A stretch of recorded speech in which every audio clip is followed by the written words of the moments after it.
Shraddhaya parayopetaha.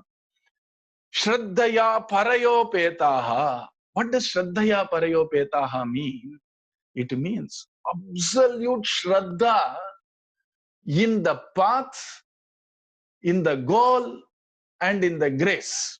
You see, for example, if I don't have that Shraddha, all my sadhana will come to very small value. Shraddha should be, for example, if I'm a Saguna Upasaka, I should not say I'm doing this bhakti so that my mind becomes a little pure, so that I can attain the absolute Brahman. If you use that Upasana for something else, it is not Shraddhaya Parayo. Now you have reduced your sadhana of bhajans or sadhana of kirtan or sadhana of japa as a cleansing agent. You see, Adu Shraddhaya Parayopita Kadayat. Our Swamiji says, people who do, see, as we showed, Kabir Das ji, Tulsi Das ji, both are Mahatmas. One did Ramanama Japam for Nirguna Sakshatkara. Other one did Ramanama Japam out of tremendous love towards Nama. Both are Mahatma, and we are trying to just separate these two. It overlaps also. Please don't get there. But here, Shraddhaya Parayopetaha means, if you think, Krishna, I will do your puja so that one day I will have Nirguna Sakshatkara. If you think, Shraddhaya Parayopeta, Nahi.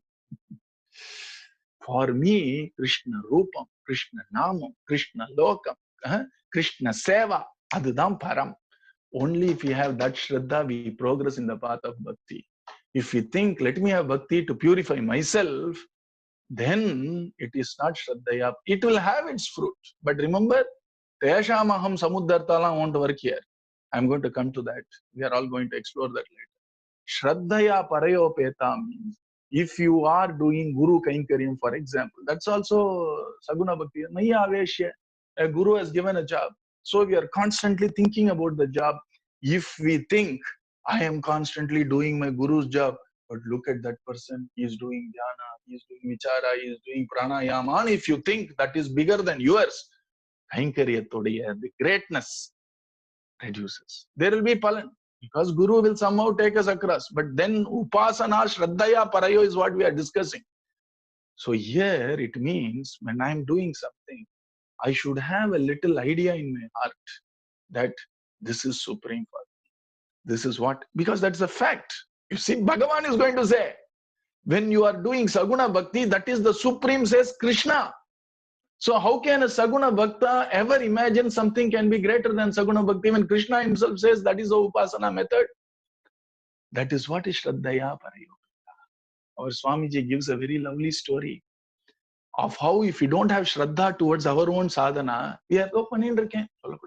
You see, you should not think, though I am trying, I don't know whether it will take me. Then what is the point? Don't degrade ourselves. That is the greatest. Once a devotee went to Swamiji, and then Swamiji asked him, what are people telling? The devotee was having a little long hair. And Swamiji was asking him, what are the people in your office telling? They are making fun of me, Swamiji. They are saying I'm looking like a Bhagavata. So in South India, Bhagavata means a singer with long hair and all that. That also is the meaning there. Then Swamiji said, that's a great title they have given you. You think the title of Bhagavata is any less? In fact, title of Bhagavata is supreme. Title that you are an engineer, title that you are a doctor, etc. It is great. But Paramathikathra alpandane. Bhagavatam is a title. That came instantaneously, you see. So when we are going in the path, the amount of Shraddha in the path means I am going in a supreme path, which is a fact. Unfortunately, when we are traveling in a supreme path, at times we feel guilty and maybe it is not supreme. Don't think like that. It is not because we chose that we got this path. It was blessed by Bhagavan Sri Krishna. Shraddhaya Parayopeta. Have absolute faith that Bhagavan has said, Nama will take me there. Why should I look any further? Why should I look here and there? When there is a Raja Margam shown by Bhagavan Sri Krishna, why should I take Sandhu Bondu? Why should I put my effort when Krishna says, I am taking care of you, just put your mind on me? So when I am doing puja, I will think, I am very blessed to do this. Krishna has blessed me with this kainkariya. If you think like that only, we are in the path of Shraddhaya Parayo. And the example given by our Guru Maharaj is, it seems it's a small story from our Shastras. An Asura did lot of Gayatri Japa. And he was growing in Gayatri Japa. He almost became invincible. The Devas were concerned because all said and done he's an Asura. And they wanted to protect themselves. So they went and asked some divine form. And the divinity said, look here, since he has Gayatri Japa Balam, nothing can be done. But you can do one thing. If we can somehow reduce his Shraddha in Gayatri Japa, then easily he can be vanquished. How do we do that? They sent somebody who was known both to Devas and Asuras. And he went to that Asura Tapasvi. And he went and said, what are you doing today? And Gayatri Japa Summa, Mahamantrana Summa, Ramanujamji Summa. So he was saying, I am doing Gayatri Japa. Oh, Gayatri Japa, very good, very good. Even all the Devas, your enemies, are also doing the same Japa. The moment this was told, him being an Asura, with a little tendency of all these, enmity and all that. The next day when he started doing Gayatri Japa, he thought, Are, I am doing the Japa, what my enemy is doing. That's a vidur. Then what happened was, because his Shraddha to that Gayatri mantra, which he had this day so much long, was little affected because of this mischief done by this Deva out there, he slowly lost all his strength and he was easily vanquished. So this is what is called Shraddhaya Parayo pitA. If we have Krishna, Krishnanda, why should we look elsewhere? If we don't have the faith that he is capable of taking care of all my needs, only then it's Shraddhaya Parayo pitA.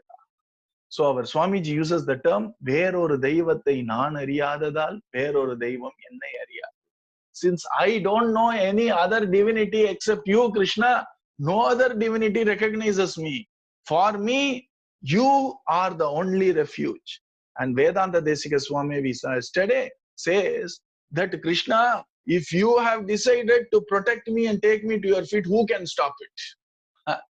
And if you decide that I won't protect you, who can protect me? With that clarity of my mind, with that nischayatmaka dhi, I am surrendering unto you. You see, Shraddhaya Parayo pitA. Teme yukta tamamataha. And a Saguna Bhakta should be very clear. Krishna Param Tattvam Aham na jane. Our Vamshi Vibhushitagarad, Navaneeradabad. Our Madhusudana Saraswati Swamiji is saying that lovely blue form which is running along the Yamuna river, who is having the wonderful luster of a rain-bearing cloud. Vamshi Vibhushitakara, one who Murali Mundita Karakamalam, who has a wonderful peacock feather in his crown. One who always smiles bewitchingly. That is Sri Krishna.